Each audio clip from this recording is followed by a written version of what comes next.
Olá pessoal, então para falarmos sobre Emmanuel, convidamos Flávio Rey de Carvalho, que é membro do NEP, Núcleo de Estudo e Pesquisa do Evangelho, aqui na FEB. Flávio, obrigado pela sua presença conosco.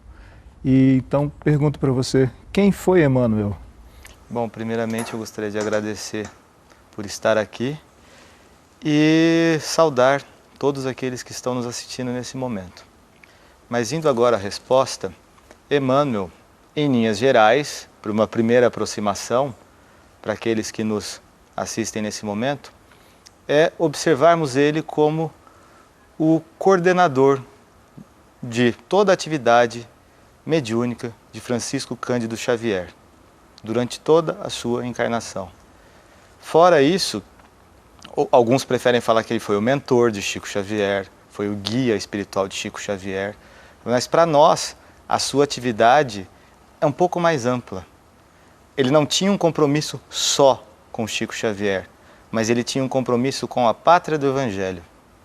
Isso aí a gente está fazendo uma menção àquela expressão usada por Humberto de Campos, né? Brasil, coração do mundo, pátria do Evangelho, pois nesse livro, assim como no A Caminho da Luz, de autoria de Emmanuel, aparece que essa região do globo terrestre, aonde se situa o Brasil, a ela está destinado espalhar para o mundo a questão do sentimento, a renovação do sentimento, com base nas lições de Jesus, lições essas que estão contidas na Boa Nova. A Boa Nova, para quem não sabe, é o Evangelho. Então, para nós, Emmanuel é um desses missionários vinculados a todo esse conjunto de atividades, que o coordenador maior seria Ismael, diretamente ligado a Jesus, governador de nosso orbe. Então, Emmanuel é um espírito vinculado a esse trabalho, mas vinculado, sobretudo, na questão da divulgação da mensagem de Jesus, a mensagem rediviva de Jesus. Ele tenta a todo momento, a todo instante e a toda página que ele ditou a Francisco Cândido Xavier, trazer a essência da mensagem de Jesus a nós. Então, o objetivo de Emmanuel é esse, para a gente entender o que é Emmanuel, quem é Emmanuel. A característica essencial é essa, a gente tentar sempre observar tudo o que ele escreve e naquelas palavras, naquelas frases, a gente tenta ver o que ele está querendo nos dizer, que mensagem de Jesus ele está trazendo para nós, para nos modificar no campo do sentimento, para que nós, na coletividade, possamos fazer com que o Brasil se torne de fato o coração do mundo e a pátria do Evangelho.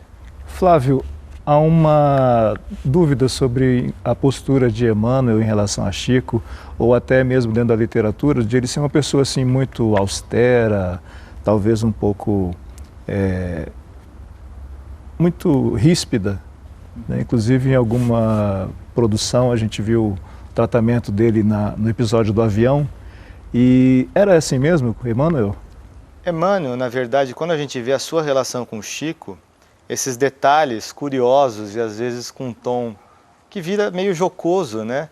Como esse exemplo do avião, é apenas uma realidade parcial. É um filete, um vislumbre da relação que ele tinha com o médium.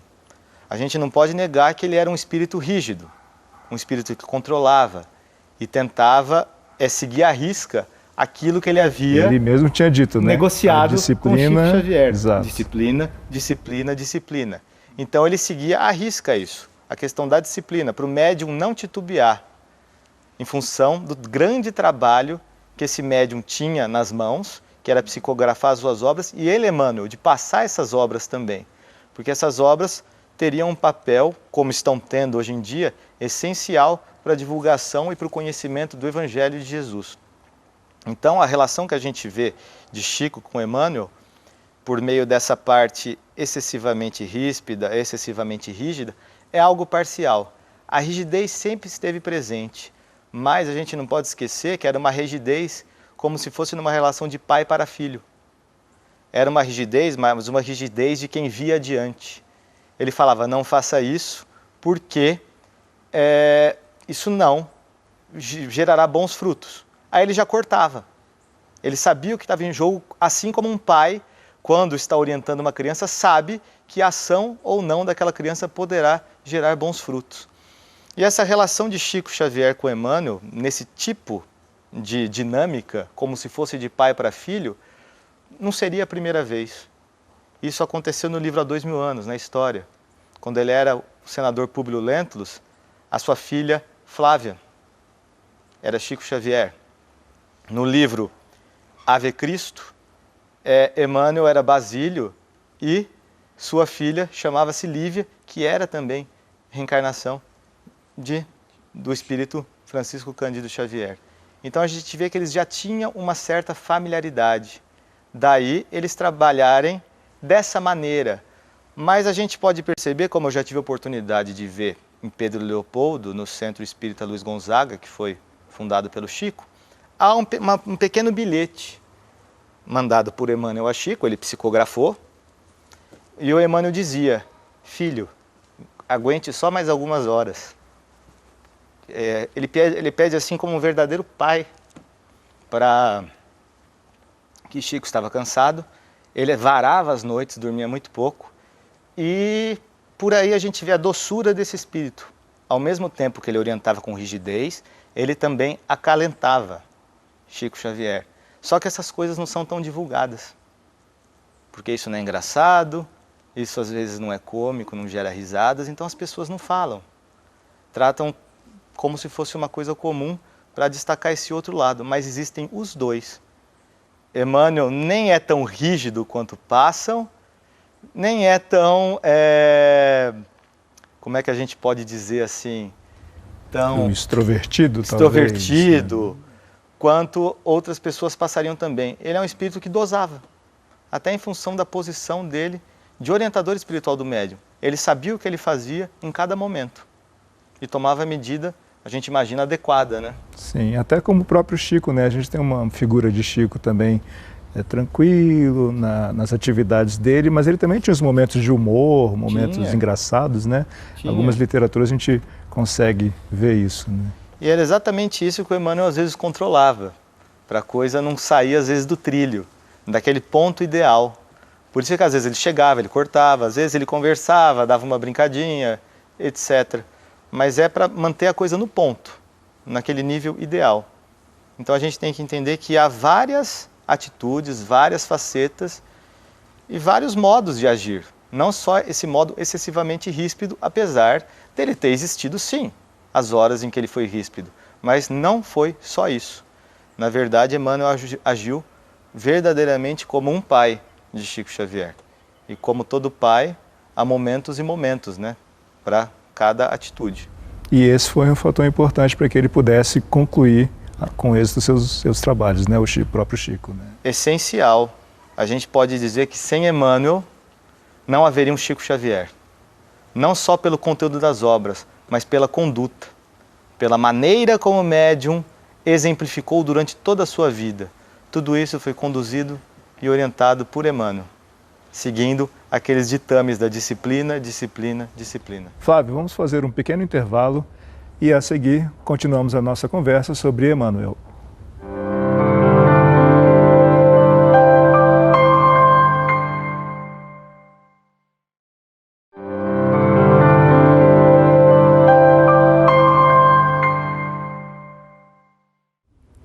O Biografia está de volta, hoje falando sobre Emmanuel, com Flávio Rey de Carvalho, membro do NEP, Núcleo de Estudo e Pesquisa do Evangelho da FEB.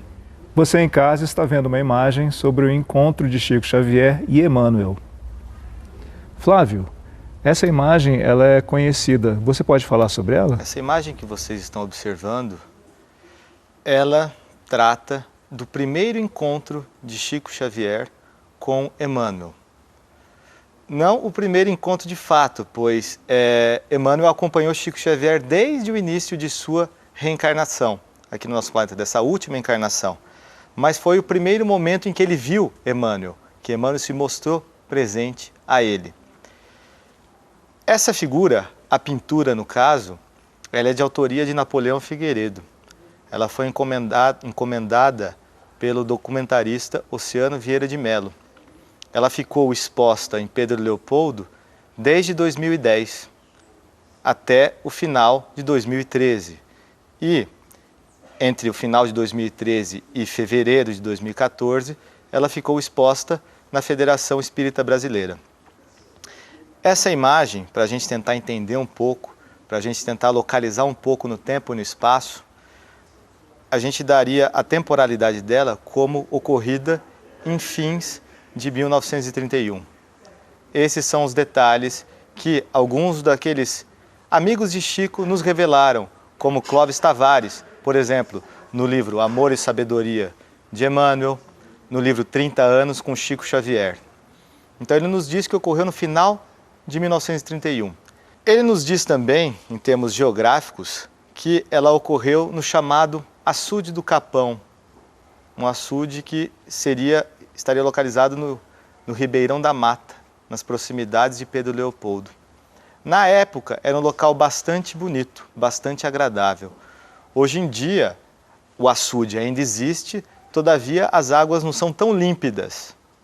Mas aqueles que são médiums, aqueles que percebem e sentem as coisas, quando chegam lá eles sentem uma energia diferente. Até hoje, aqueles que têm familiaridade com Chico. Esse açude continua igual o que está representado ou teve alguma alteração física nele mesmo? Então, nós trouxemos também algumas fotos atuais desse açude, como ele se encontra nos últimos anos. A foto, no caso, é de 2010. Ele continua basicamente igual. Há aquela deterioração um pouco do tempo na questão da represa, né? Uma parte ou outra um pouco mais deteriorada, mas a mudança essencial é na questão da água, né? Se naquela época era algo cristalino, algo límpido, hoje em dia é um pouco assim, um pouco mais poluído, a gente pode dizer assim. E era antes num local um pouco mais distante da cidade. Hoje a cidade cresceu e está encostada no açude. Então as diferenças básicas seriam essas. Então quando a gente fala desse encontro, a gente tem que lembrar disso. Ocorreu no final de 1931 e ocorreu nas proximidades de Pedro Leopoldo, nesse açude. E quando a gente pensa nas peculiaridades, por que foi nesse açude, por que se deu ali, o que Chico fazia ali? Clóvis Tavares nos diz em seus livros, sobretudo no Amor e Sabedoria de Emmanuel, mas também no 30 anos com Chico Xavier, que Chico costumava fazer reuniões semanais, reuniões de caráter mais íntimo, aos domingos à tarde. Então ele se deslocava com mais 2 pessoas para as beiras desse açude para orarem em conjunto. E foi numa dessas situações, em fins de 1931, que Emmanuel se fez presente, se fez visível a Chico Xavier. O interessante é que as outras pessoas não viram. Ele estava com mais 2, só Chico viu, e aquele diálogo, que muitas vezes é narrado entre Chico e Emmanuel, ocorreu mentalmente, sem articular palavras, sem movimentar a boca. Foi um diálogo mental. Então Chico, enquanto fazia suas orações, ele vislumbrou Emmanuel e ambos estabeleceram aquele famoso diálogo, que é muito divulgado na mídia espírita. E Chico então sabia que era só ele esse contato, ele e Emmanuel. Ele não comentou com os outros presentes. Eu não saberia precisar se ele comentou depois, no momento não. Enquanto estava ocorrendo, não. Ele estabeleceu o contato. Ele entendeu que era um contato entre os dois. E foi uma coisa da relação do médium mesmo com o espírito. Às vezes acontece, o médium às vezes nem percebe, às vezes ele é envolvido pela situação. Mas para a gente deixar bem clara a questão, eu trouxe aqui um texto em que Chico narra esse primeiro encontro. Esse texto está no livro Emmanuel. Aqui está com a capa antiga, já existe na edição mais recente. É um livro publicado pela Federação Espírita Brasileira. E foi um livro que antecedeu o A Caminho da Luz. É um livro daquela época, de 1937, que ele foi finalizado. E nele, no prefácio, Chico nos descreve esse primeiro encontro. Esse prefácio chama-se Explicando. Vamos lá. E Chico nos diz: lembro-me de que, em 1931, numa de nossas reuniões habituais, vi ao meu lado, pela primeira vez, o bondoso espírito Emmanuel. psicografava naquela época as produções do primeiro livro mediúnico, recebido através de minhas humildes faculdades, e experimentava os sintomas de grave moléstia dos olhos. Via-lhe os traços fisionômicos de homem idoso, sentindo minha alma envolvida na suavidade de sua presença. Mas o que mais me impressionava era que a generosa entidade se fazia visível para mim dentro de reflexos luminosos que tinham a forma de uma cruz. Às minhas perguntas naturais, respondeu o bondoso guia: descansa. Quando te sentires mais forte, pretendo colaborar igualmente na difusão da filosofia espiritualista. Tenho seguido sempre os teus passos e só hoje me vês na tua existência de agora, mas os nossos espíritos se encontram unidos pelos laços mais santos da vida, e o sentimento afetivo que me impele para o teu coração tem suas raízes na noite profunda dos séculos. Reticências. Tem mais informações nesse texto, mas acredito que isso aqui para nós, no momento, já é suficiente. Até para, então, perguntar duas coisas para você. Ele fala, logo no início, né, do relato, sobre a figura de um idoso. Uhum. E não é essa exatamente a figura que a gente tem representado do rosto de Emmanuel, né? Ele parece uma pessoa mais jovem, ou pelo menos não idosa. Uhum. Por que essa diferença de representação? Pois é, nós tivemos oportunidade de escrever um artigo que foi publicado em Reformador em novembro de 2013. Esse artigo chama-se Retrato de Emmanuel, e nele são discutidas algumas curiosidades acerca da produção de seu primeiro retrato, feito em 1947. E nesse artigo nós reproduzimos alguns depoimentos de Chico Xavier, entre eles o que fala da aparência de Emmanuel, que ela foi mudando ao longo do tempo. Então, primeiramente, ele apareceu para Chico Xavier em 1931 com essa imagem da sua última encarnação em nosso planeta, como um sacerdote católico, com um semblante envelhecido. Todavia, em 1938, ele começou a ditar a Chico Xavier o seu primeiro romance, há 2000 anos, romance que trata da vida do senador romano Públio Lentulus. E foi durante a psicografia desse romance que Emmanuel paulatinamente foi adquirindo a feição de senador e foi remoçando até a sua expressão, adquirindo a imagem dele, assumindo para si aquela imagem de Públio Lentulus, que foi uma encarnação vivida por Emmanuel à época de Jesus. Então foi somente em 1938, e a partir dali, que Emmanuel passou a aparecer dessa maneira, como romano, na aparência de Públio Lentulus. Antes não, ele aparecia como um sacerdote católico um pouco mais envelhecido. Então é interessante a gente ver essa mudança, né? Influenciado e até ambientada, aclimatada pela psicografia de um livro. Essa vida, Emmanuel assume essa imagem porque a vida de Públio Lentulus foi para ele bastante significativa.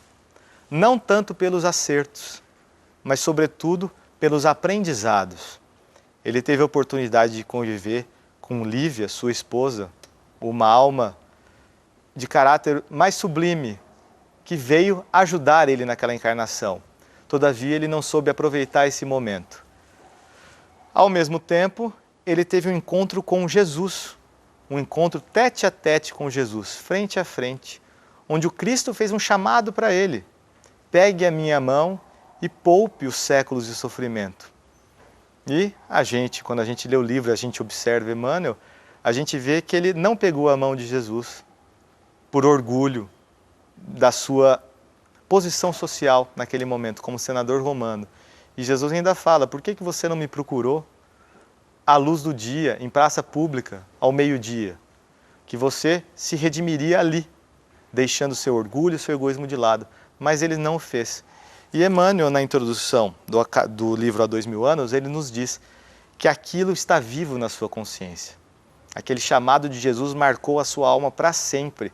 E provavelmente foi isso que motivou e deu força para ele caminhar nos séculos seguintes e se tornar esse espírito que a gente conhece hoje.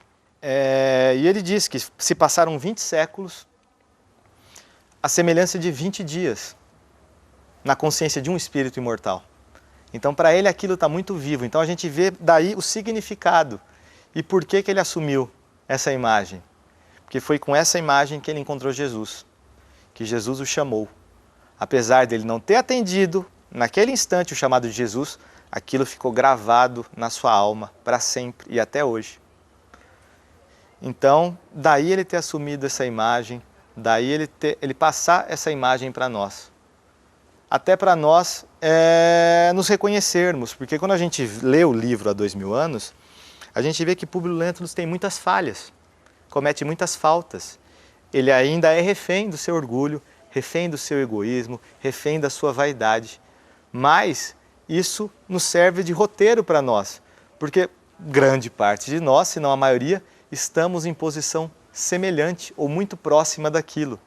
Então ele nos mostra, olha só como eu me apresento hoje, aparentemente eu sou semelhante a Públio Lentulus, mas houve uma caminhada e eu chamo a todos vocês, por meio das minhas obras, a caminharem junto comigo daqui para frente. Então todos os livros de Emmanuel são um convite a nós. E essa imagem é para nós nos identificarmos mesmo, para não ter uma ruptura, é para ver que ele continua o mesmo, mais modificado, depurado, mais próximo de Jesus do que naquela época. E é isso que ele nos chama a todo momento, para nos tornarmos mais próximos. Tornarmos por quê? Porque a mudança deve ocorrer dentro de cada um de nós. Então, nos tornarmos mais próximos de Jesus. Certo. Flávio, vamos fazer então um novo intervalo. Voltamos a seguir com Emmanuel.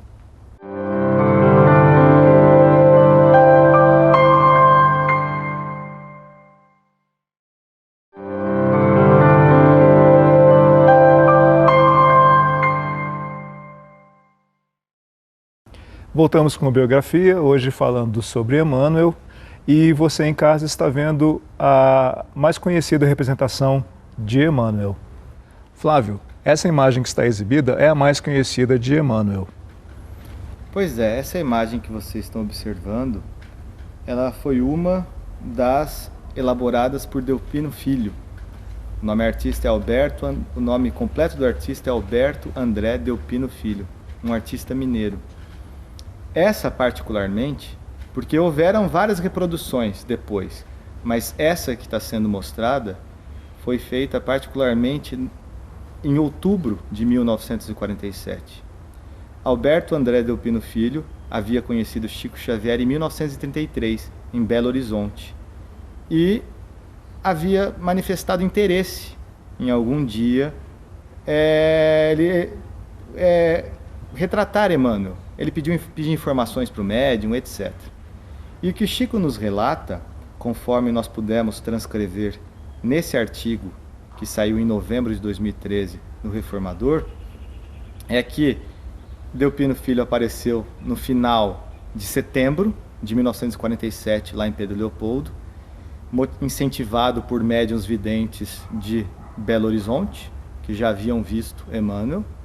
Então eles incentivaram Delpino Filho a ir lá e fazer essa imagem, a reproduzir esse retrato. No momento em que Chico relatava o que nós transcrevemos nesse artigo, ele dizia que Delpino Filho estava lá há quase um mês. Então a gente imagina que estava em fins de outubro já, né? E que ele dizia, ele já havia feito um esboço e havia feito um segundo que ficou melhor ainda, que acreditamos ser esse da imagem, um feito em pastel. O material usado foi giz pastel. E Chico Xavier diz que estava uma maravilha, muito próximo de Emmanuel, que retratava bem os traços veneráveis de Emmanuel. Então o que a gente tem acerca dessa imagem é isso, dessa primeira imagem, feita nessas circunstâncias, nesse momento, em outubro de 1947. Acerca dessa imagem, às vezes a gente vê o Clóvis Tavares falando no livro que Chico Xavier, no livro 30 anos, com Chico Xavier, e também no Amor e Sabedoria de Emmanuel, que o único retoque que Chico daria nesse retrato seria na parte da boca, que ele dizia que a boca de Emmanuel era um pouco mais masculina do que o retratado, os lábios eram mais finos. Eu encontrei também algumas anotações de Zeus Van Tuyl, falando que Chico Xavier dizia que daria para dividir o retrato em 3 partes. A primeira parte, pegando esse quadrante, ou seja, Sim. da parte superior até a ponta do nariz. Ele dizia que isso era bastante próximo, muito próximo ao Emmanuel, bastante fidedigno. Da ponta do nariz até o queixo, pouco parecia. E do queixo para baixo, ficção. Então é dessa maneira que o próprio Chico explicava aos seus amigos mais próximos o que havia de destoante no retrato. Então seria sobretudo essa parte do nariz para baixo, centrado na boca. Na boca. Com base nessa imagem, então, que a gente espírita e até os não espíritas, alguns conhecem, o que você acha que Emmanuel deixou para nós todos como legado, como ensinamento? O legado de Emmanuel, primeiramente para todos nós, são seus livros. Os vários livros psicografados por ele, mas antes dos livros, as mensagens publicadas anteriormente em Reformador. Muitas dessas mensagens que estão contidas nos livros da FEB, boa parte delas saíram previamente em Reformador, naquela coluna Explorando o Evangelho. Quem tiver acesso às coleções de Reformador, quem tiver essas coleções antigas, poderá verificar que sempre havia uma mensagem de Emmanuel em toda a edição, uma ou duas. E nessas mensagens ele comenta o Evangelho. Ele torna a mensagem de Jesus viva para nós, para que nós possamos sentir essa mensagem, nós possamos viver essa mensagem. E não só conhecer, porque às vezes a gente lê, conhece, mas não assimila. E ele nos ajuda a assimilar. Então essas mensagens que compõem os 5 livros que nós mencionamos há pouco. Caminho, Verdade e Vida, Fonte Viva, Vinha de Luz, tem o Ceifa de Luz, o Pão Nosso, tem o Livro da Esperança, que não é da FEB, mas também é composto por mensagens, o Palavras de Vida Eterna, o Segue-me, e o livro tem mais um também, que eu preciso me lembrar, mas, enfim, o essencial está nesses livros, todas essas mensagens, para nós entendermos o Evangelho de Jesus. Então, quando a gente pensa em Emmanuel, a gente tem que pensar nisso, na missão que ele veio desempenhar junto ao médium Chico Xavier, mas, acima de tudo, o compromisso que ele tem com a pátria do Evangelho. E ele cumpriu essa missão com Chico? Acreditamos que sim. Em relação à psicografia, sim. Mas essa missão está em andamento. Porque, na verdade, ele pôs adubo nas sementes que Jesus plantou há 2000 anos atrás. Essas sementes têm que florescer. Elas têm que germinar e florescer.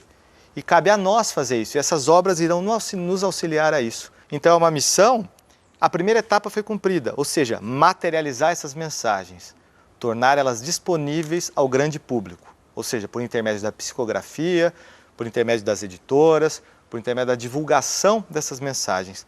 Agora cabe a nós conhecer essas mensagens, ler essas mensagens, meditar sobre essas mensagens, sentirmos sempre o conteúdo, a essência que está transcrita nessas mensagens e viver. Só quando todos fizerem isso, a missão vai estar cumprida. E a gente acredita que o Brasil também vai ser o coração do mundo, pátria do Evangelho.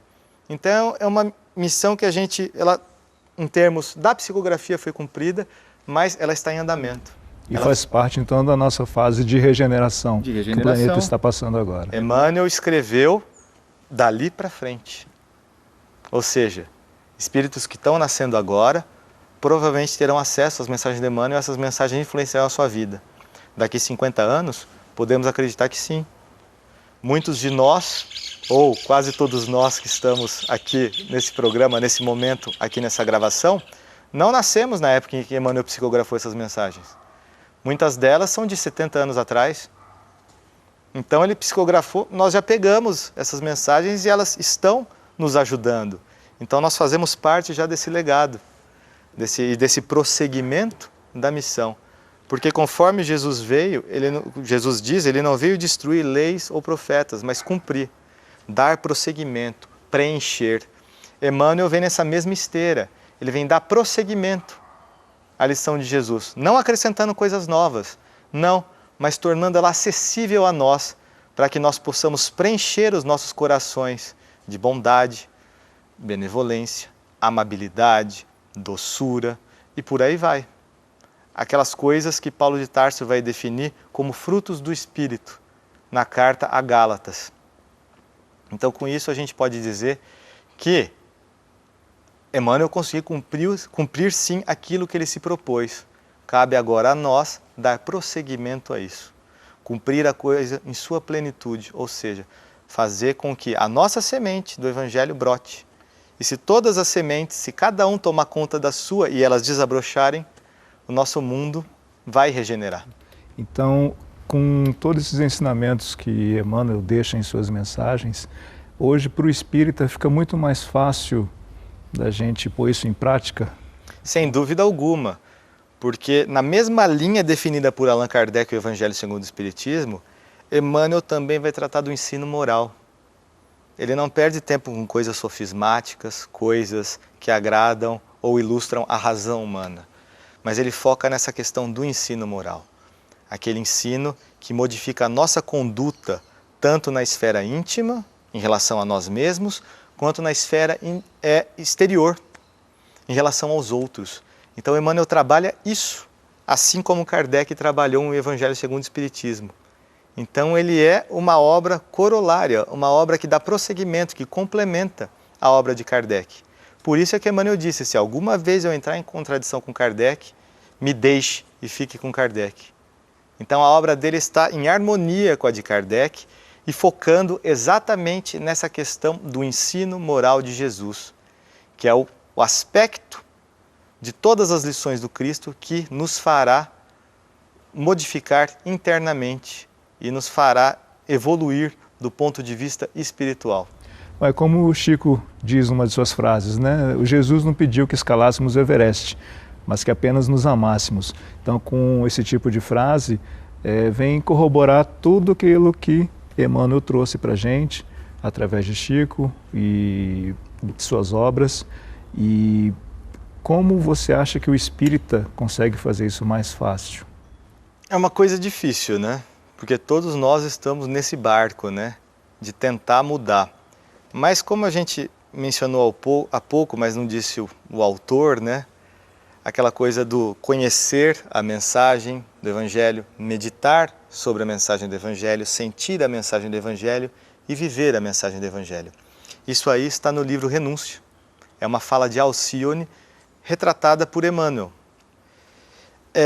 Isso serve de roteiro, porque como que a gente vai viver os ensinamentos de Jesus se a gente não conhece? Como que a gente vai trazer para o nosso dia a dia se a gente não refletir sobre eles? E no refletir sobre eles, para trazer para o nosso dia a dia, a gente acaba sentindo. Isso é um roteiro para nós. E a partir do momento que a gente sente, a gente tem que procurar viver. E o sentir não é aquela questão só de você ficar, ai, a coisa está pulsando dentro de mim, e ficar em estado de êxtase, no pico de uma montanha. Não, não é isso. O sentir é você pegar essas lições de Jesus, auxiliado por Emmanuel, a maneira como ele nos traz isso para o nosso dia a dia, e tentarmos identificar esses caracteres ensinados por Jesus no nosso dia a dia, no mundo, ver que a lei divina age em todas as instâncias e a todo momento. Quando a gente começa a fazer essa transposição, essa aclimatação da mensagem de Jesus, a gente já está sentindo. E a partir do momento que a gente sente, a gente já identifica, o próximo passo é agir. Então a gente conhece a ti mesmo. Então você já identifica os seus erros, já sabe qual é a solução para neutralizar esses erros, tem que partir para a ação.